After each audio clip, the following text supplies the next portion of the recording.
রবীন্দ্রনাথ একটা কথা বলতেন যে যাকে বলতে দেওয়া হয় সে থামতে জানে। তো তা আমি সত্যি থামতে জানি কিনা আমি তাও জানি না। আমার পাশে ডক্টর বশিষ্ঠ বসে আছেন, তা উনি বললেন অধ্যাপক অধ্যাপিকারা তো থামতে জানে না, তাদেরকে অল্প কথা বলতে বলাটা খুব মুশকিল। যাই হোক, দৃষ্টির সঙ্গে আমার কয়েক বছর ধরে যোগাযোগ হয়েছে। তারা অক্লান্ত পরিশ্রম করে এবং অন্য অন্য বিভিন্ন সংগঠনকে সঙ্গে নিয়ে তারা এই সমস্ত কল্যাণমূলক কার্যে ব্যাপৃত থাকে। আজকে একটা সুন্দর সাংস্কৃতিক অনুষ্ঠানের আয়োজন করেছেন তারা, একটা সন্ধ্যায় এখানে উপস্থিত থেকে আমার থাকতে পেরে আমার ভালো লাগছে। কিন্তু যা ঠান্ডা তাতে তাড়াতাড়ি বাড়ি ফিরতে হবে, সুতরাং আমি মাইক্রোফোন পাস করছি ডক্টর মৌশ্রী বশিষ্ঠর হাতে। যেটা হচ্ছে যে এটা আমি আমার ক্ষেত্রে একদম বলেছি, অবশ্যই যারা বয়োজ্যেষ্ঠ তাদের নয়, তারা তো চারপাশের ধোয়াধুলোতে কথা তাদের বন্ধই হয়ে গেছে, তো সেই জন্য এটা আমি আমার ক্ষেত্রে বলেছি। আর যেটা বলার, ধন্যবাদ তো সবসময় থাকবে বিশ্ব ব্রহ্মাণ্ডের কাছে, ঈশ্বরের কাছে, স্পেশালি আমাকে দৃষ্টিহীন করার জন্য। কারণ অনেক খারাপ কিছু এখন মনে হয় আমায় দেখতে হয় না, সেটা আমি ছোট থেকেই বলে এসেছি, আজও বলছি, ভবিষ্যতেও বলবো। আর অর্গানাইজেশনের নাম দৃষ্টি। দৃষ্টি মানে তো শুধু চোখ দিয়ে দেখা নয়, অন্তর দিয়ে দেখা, সেটাও দৃষ্টি। আবার যদি আমরা, যেহেতু আমি স্টুডেন্ট অফ ল, কানে শোনাওটাও কিন্তু এক ধরনের দৃষ্টি। মানে দৃষ্টির অর্থ হচ্ছে দেখা, সেটাকে যেখান দিয়েই তুমি অনুধাবন করো, সেটা স্পর্শের মাধ্যমেও দেখা হতে পারে। কোনো পুরুষ যখন কোনো নারীকে ছোঁয়, বিশেষত যখন কোনো দৃষ্টিহীন মহিলাকে ছোঁয়, আমার মনে হয় স্পর্শটাও তখন কিন্তু আমাদের দৃষ্টি হিসেবেই কাজ করে। সুতরাং এই দৃষ্টির একটা বিরাট পরিব্যাপ্তি আছে। বাবা মা ছোট থেকে একটা কথাই শিখিয়েছিলেন, মানুষ হও। তো কতটা মানুষ হতে পেরেছি জানি না।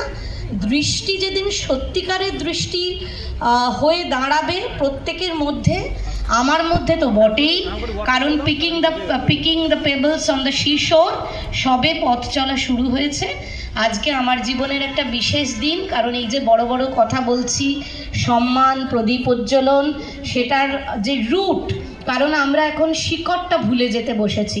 আমার মনে হয় শিকড়টাকে মনে রাখা খুব জরুরি। আমার প্রয়াত মা 11 জুন চলে গেছিলেন, 11 তারিখটা আমার জীবনের স্বর্ণাক্ষর হয়ে গেছে।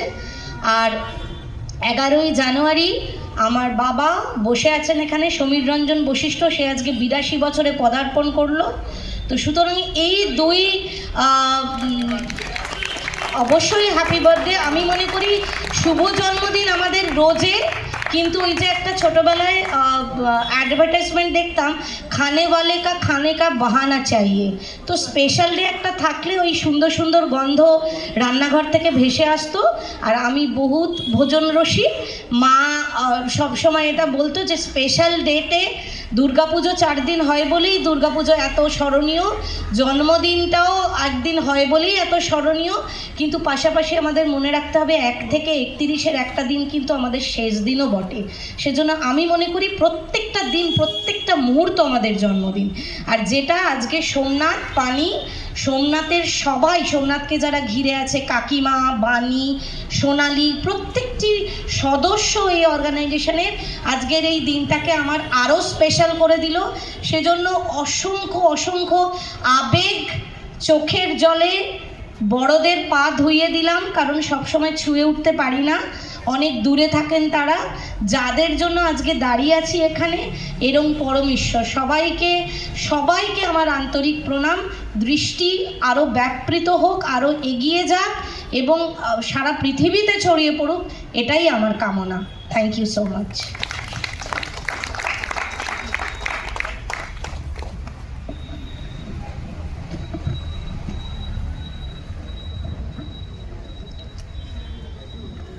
শুভ সন্ধ্যা। উপস্থিত সবাইকে আমার আন্তরিক শুভেচ্ছা ও ভালোবাসা জানাই। দৃষ্টির জন্মদাতা সোমনাথ পানি আমার বহু দিনের পুরনো চেনা বন্ধু, ভাই। যখন আমরা একসাথে দুজনে ভয়েস অফ ওয়ার্ল্ডে কাজ করতাম, তারপরে জন্ম হলো দৃষ্টির, যার জন্মলগ্ন থেকেই আমি সঙ্গে ছিলাম, আছি, থাকব।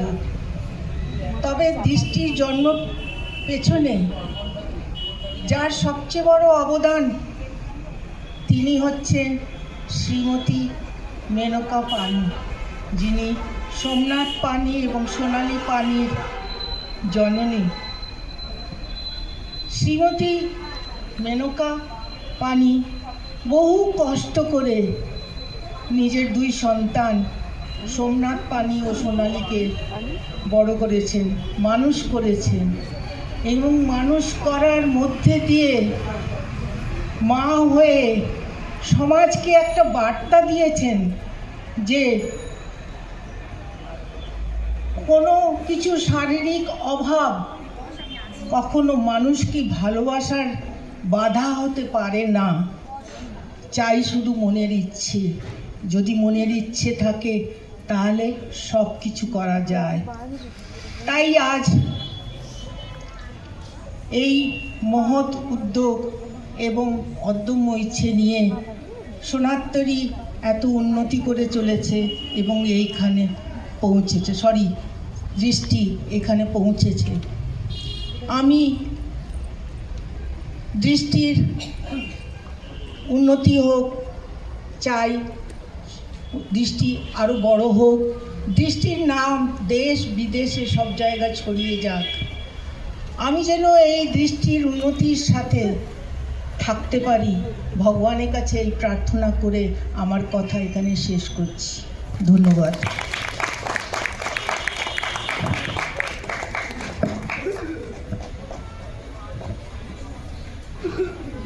উপস্থিত সকলকে আমার ইংরেজি নববর্ষের প্রীতি শুভেচ্ছা ও ভালোবাসা জানাই। আমার নাম সুকল্যাণ মজুমদার। আমাকে এই ডক্টর ললিতা দাস এখানে এনেছেন এবং আমি দৃষ্টি ব্যাপারে সত্যিকার বলতে কি আগে কিছু জানতাম না, কিন্তু এখানে এসে যেটুকু দেখছি আমি, এই যে এক গান হলো, এত চমৎকার গান, সুন্দর, এবং এই দৃষ্টি আমি শুনলাম ললিতার কাছে তাদের যে কার্যকলাপ আমার খুবই ভালো লাগলো। আমিও চেষ্টা করবো ললিতার মতো, যদি আমি এদের সঙ্গে কোনোভাবে যুক্ত হতে পারি। এবং আমার বেশি কথা বলবো না, আমার অনেক অতিথিরা আছেন, আমার খুব ভালো লাগে এখানে এসে। এবং দৃষ্টির এই যে অনেক কাজকর্ম করছেন, এত ভালো কাজ, এটা শুনে খুব আনন্দ হচ্ছে। আপনারা সবাই ভালো থাকুন, সুস্থ থাকুন। নমস্কার।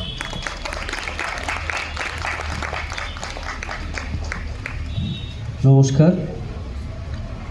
মঞ্চে উপস্থিত সমস্ত গুণীজন এবং আমার সামনে উপবিষ্ট সুধীজনকে এবং সর্বোপরি দৃষ্টির সমস্ত সদস্যদেরকে আমার যথাযোগ্য প্রণাম, ভালোবাসা, শ্রদ্ধা জানিয়ে আমি দুই একটি কথা বলছি। আমি অনেক অনুষ্ঠানেরই সাক্ষী, কখনো দর্শক আসনে, কখনো বা মঞ্চে বসে, কিন্তু আজকের অনুষ্ঠানটা আমার কাছে সত্যিই একটু ব্যতিক্রমী লাগছে। আমি খুব গর্বিত বোধ করছি যে এরকম একটা অনুষ্ঠানে আমি থাকতে পেরে। সৈয়দ মুস্তফা আলীর একটা লেখায় পড়েছিলাম যে মাছি মারা কেরানি, এটা নিয়ে অনেক রসিকতা আছে, কিন্তু মাছি মারা যে কত কষ্টকর সেটা যে দেখেছে এবং যে মেরেছে সেটা দেখলেই বোঝা যায়। তো সেখানে আনাতোল ফ্রান্স দুঃখ করে বলেছিলেন যে হায় রে, আমাদের যদি মাছির মতো মাথার সমস্ত দিকেই চোখ থাকতো তাহলে আমরা এক মুহূর্তে এই সমস্ত ধরণীকে দেখতে পেতাম। খুব দুঃখ করেছিলেন, কিন্তু তারপরে বললেন যে ঠিক আছে, আমাদের তো ঈশ্বর দুটো চোখ দিয়েছে, কিন্তু মনের তো চোখ আছে, সেটা তো অজস্র, এবং সেটা বাড়ানো কমানো আমাদের উপরেই নির্ভর করে। অর্থাৎ বই পড়ে বা অন্যের কথা শুনে আমরা আমাদের মনের চোখকে বাড়াতে পারি। তো আজকে এখানে এসে দেখলাম এই যে সুন্দর গান হলো এবং শুনেছি নাটকও হবে এখানে।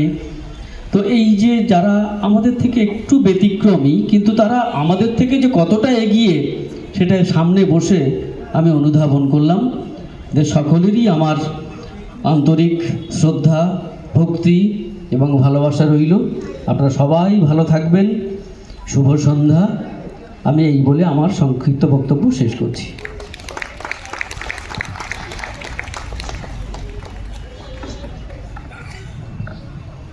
মঞ্চে উপবিষ্ট গুণীজন, আমার সামনে বসে আছেন অনেক শ্রদ্ধাভাজন স্নেহের ভাই বোনেরা, এবং এখানে এই যে দৃষ্টির যারা দায়িত্বে আছে, যারা দৃষ্টির পরিচালন কমিটি, তাদেরকে ধন্যবাদ যে আমাকে এরকম একটা অনুষ্ঠানে আমন্ত্রণ করেছে, এই জন্য কৃতজ্ঞ।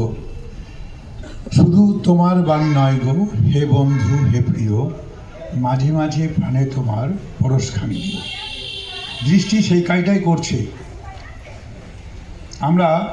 আমি বিশেষ করে যেহেতু দৃষ্টিহীন বিদ্যালয়ে একজন শিক্ষক ছিলাম, আমি আমার কর্মসূত্রে দেখেছি প্রচুর ছাত্রছাত্রী যারা সমাজে প্রতিষ্ঠিত এবং তাদের যে দৃষ্টি অর্থাৎ দৃষ্টিভঙ্গি দৃষ্টি তা দিয়ে কিন্তু সমাজের অনেক আচ্ছা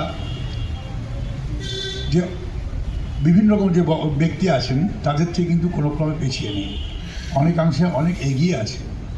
আমি তাই এই দৃষ্টি যারা পরিচালনা করছেন, যাদের মাধ্যমে অনেক ছেলে মেয়ে উপকৃত হচ্ছে এবং সমাজকে একটা বার্তা দিচ্ছে যে সমাজের জন্য কিছু করতে হয়, তারা দৃষ্টিহীন ঠিকই কিন্তু তারা কোনো অংশে পিছিয়ে নেই, এটা কিন্তু সমাজকে আরও বেশি উদ্বুদ্ধ করছে, অনেকের কাছে এটা অনুপ্রাণিত কাজ করছে।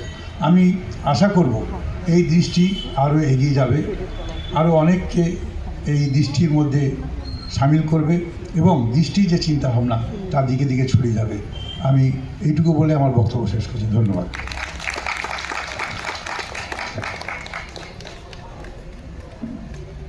নমস্কার, শুভ সন্ধ্যা। আজকের এই মাঙ্গলিক অনুষ্ঠানে যারা সমবেত হয়েছেন, মঞ্চে রয়েছেন বিশিষ্টজনেরা, আপনারাও যারা সামনে রয়েছেন, আপনাদের অনেকেই সেই গুণের মানুষ এবং গুণী মানুষ। সঞ্চালনা থেকে শুরু করে মাঙ্গলিক যে সমস্ত অনুষ্ঠানগুলো আমরা দেখলাম, তাতে মনে হলো আপনারা নতুন কিছু করছেন। আজকে যাকে কেন্দ্র করে পেছন দিকের এই ব্যানারটি আপনারা রেখেছেন, সামনে যাকে মালা দিয়ে বরণ করেছেন, সেই মানুষটি সত্যিকারের মহিয়সী, সত্যিকারের তিনি একজন ঈশ্বর সেবিকা। তাই তাকেই প্রথম আমি প্রণাম জানাবো, কারণ তার জন্যই আজকে জন্মদিনের অনুষ্ঠান, তার জন্যই আমাদের দৃষ্টিকে আরও সম্প্রসারিত করার সুযোগ। আমার ভালো লাগছে যে আগামীকাল এই রকম আরেকজন মহাপুরুষের জন্মদিন, বিবেকানন্দের, যিনি বলেছিলেন জীবে প্রেম করে যেই জন সেই জন সেবিছে ঈশ্বর। স্বাভাবিকভাবে জীব সেবাই যদি মানব সেবা হয়, তাহলে মানুষ মানুষের সেবা দিয়েই আজকের যে সন্ধ্যাটিকে সুন্দর করছেন, তাদের প্রত্যেকের অনুশীলন, তাদের প্রত্যেকের ভাবনা চিন্তা, তাদের দৃষ্টি আরও মানুষের দৃষ্টিকে সম্প্রসারিত করবে। ভীষণ ভালো লাগছে এই ভেবে যে আমি আমার শিক্ষকতা জীবনে হঠাৎ একবার একটা চাকরির সুযোগে আমি নরেন্দ্রপুর ব্লাইন্ড একাডেমিতে আবেদন করে বসেছিলাম, আমন্ত্রণ পেয়েছিলাম, ওখানে পরীক্ষাতেও গেলাম, কিন্তু আমাকে বললেন যে আপনি কি লুইস ব্রেলের নাম শুনেছেন বা জানেন তিনি কি করেছেন? সেই মুহূর্তে আমি না বলতে পারার কারণে তার আমার অক্ষমতাকে কাজে যুক্ত করতে পারেননি, কিন্তু আমার মনে হলো আমাকে না নিয়ে তিনি ভালো করেছেন। কারণ আমার মনে হলো যিনি এই ধরনের দৃষ্টিকে সবার মধ্যে ছড়িয়ে দেওয়ার জন্য তার ব্রেলের উদ্ভাবন করেছিলেন, একটা করতালিতে আমরা তাকে আবার আমাদের প্রণাম জানাবো। আজকের এই মঞ্চ থেকে তিনি আমাদের মধ্যে আছেন, থাকবেন। তার জন্য যারা আজকের এই আয়োজন করেছেন তাদের জন্য আমার শুভেচ্ছা ও অভিনন্দন। আপনাদের নমস্কার। বই প্রকাশ করব আজকে, সেটা হচ্ছে আমাদের খুব কাজের জিনিস, তার বাংলা সংস্করণ। সেটা হচ্ছে ওই যে কি জানো, আরপিডব্লিউডি অ্যাক্ট, সমস্ত আমাদের কি কি পাবো, পেতে পারি অধিকার, আমরা তো লড়ে নিতে চাই। লড়তে গেলেও এখন আর লড়া যায় না, সেগুলো পড়ে না। তাহলে সবার বই পড়তে ভালো লাগে, দেখছি সবাই হাততালি দিচ্ছে।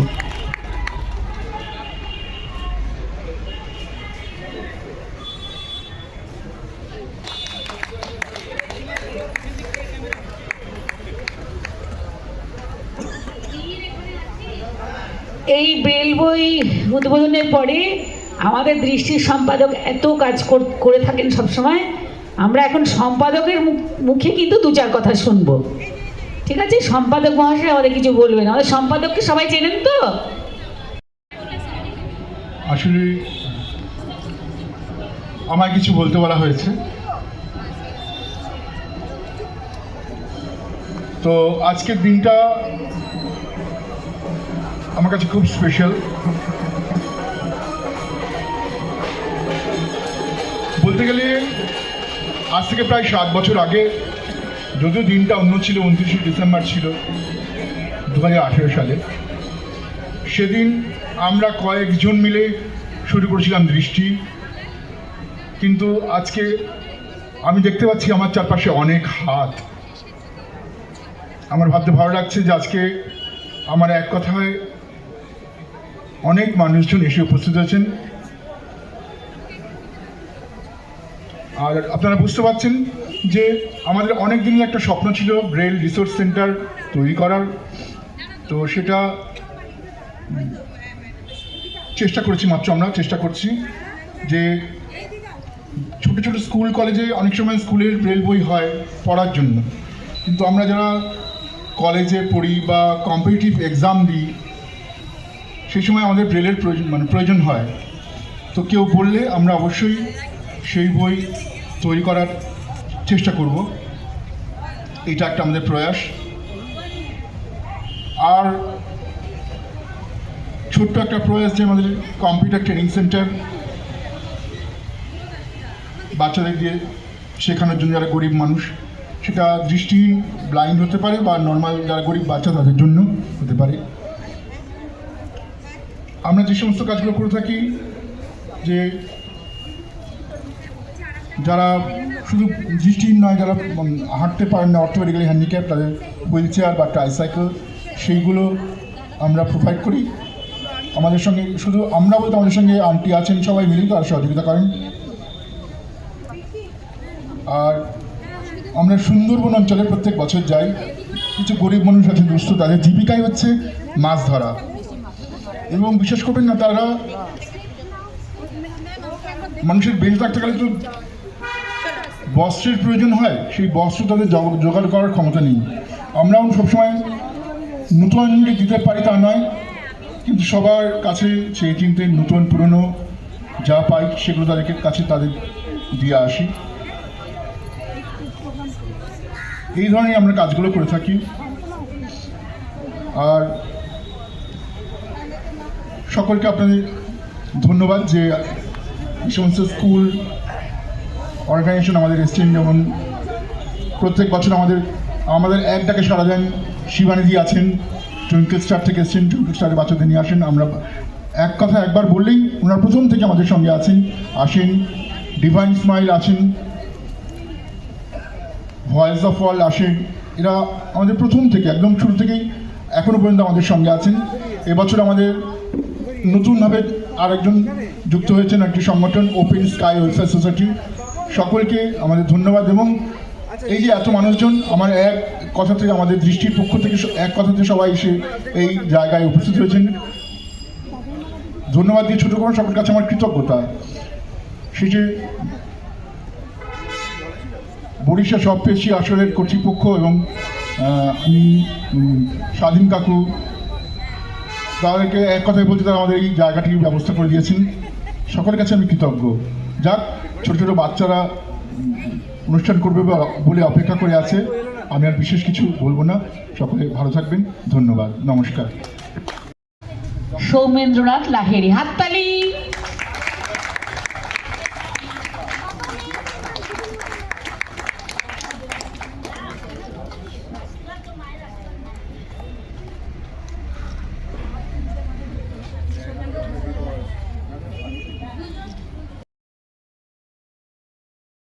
ওয়েলফেয়ার ট্রাস্টের তরফ থেকে আমরা ধন্যবাদ জানাই দৃষ্টিকে আমাদের আমন্ত্রণ জানানোর জন্য।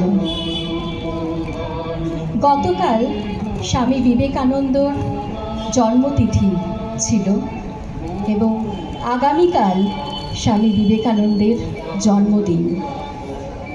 এরম এক সন্ধিক্ষণে আজ আমরা এসে সত্যি আপ্লুত এবং গর্বিত ওনার বাণী প্রচার করতে পেরে।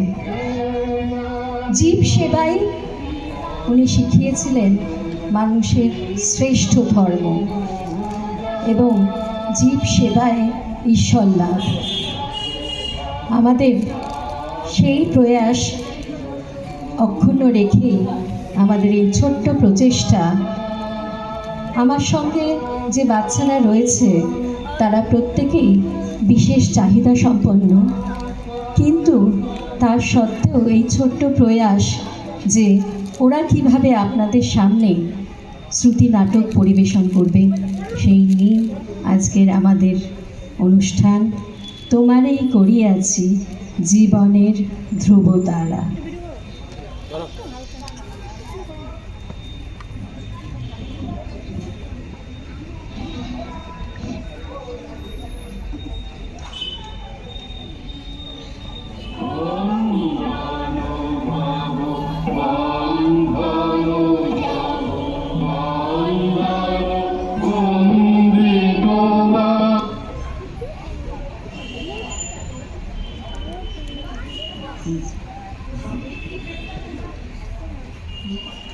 ম্যাম, আপনি বলছিলেন আজ আমাদের একজন মহান মানুষের কথা শোনাবেন।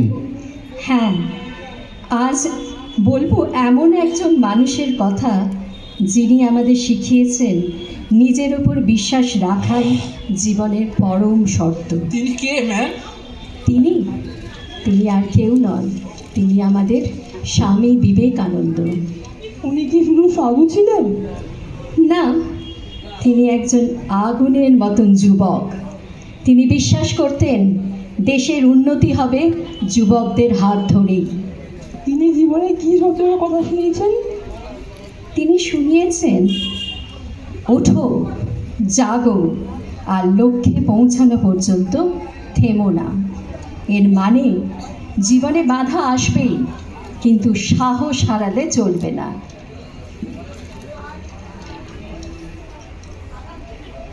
ম্যাম, তিনি কি ভয় পেতেন না? না, তিনি একদম ভয় পেতেন না। তিনি বলতেন ভয় মানুষের সবচেয়ে বড় শত্রু। নিজের শক্তিকে চিনলেই ভয় দূর করা যায়। তুই ধর্ম নিয়ে কি ভাবতেন? খুব সুন্দর প্রশ্ন। তিনি ধর্মকে শুধু আচার মনে করতেন না, তিনি বিশ্বাস করতেন মানুষের সেবা করাই ঈশ্বরের সেবা। আমরা সাধারণ মানুষ, আমরা কীভাবে তার আদর্শ মানতে পারি? খুব সহজ, সততা, পরিশ্রম আর আত্মবিশ্বাস, এই তিনটি যদি জীবনে রাখো তাহলেই তার পথে চলতে পারবে। তিনি বেঁচে থাকলে আমাদের কি বলতেন? তিনি আজ বেঁচে থাকলে বলতেন, নিজেকে ছোট ভেবো না, তোমাদের মধ্যেই অসীম শক্তি লুকিয়ে আছে। তাহলে আমরা আজ থেকে কিভাবে চলবো? তাহলে আজ থেকে আমরা কিভাবে চলবো? অন্য আদর্শে চলতে পারি? কার আদর্শে চলবো? স্বামী বিবেকানন্দের আদর্শে চলবো। আমরা কার আদর্শে চলবো রুদ্রনীল? স্বামী বিবেকানন্দের আদর্শে। তমাল, তুমি কি কিছু বলতে চাও? হ্যাঁ। বলো। Every work has got to pass through hundreds of difficult times before succeeding. Those that persevere will see the light sooner or later. আচ্ছা তমাল, তুমি এই মহিষীর প্রতি শ্রদ্ধা জানিয়ে আমাদের একটা গান শোনাবে? হ্যাঁ, শোনাও।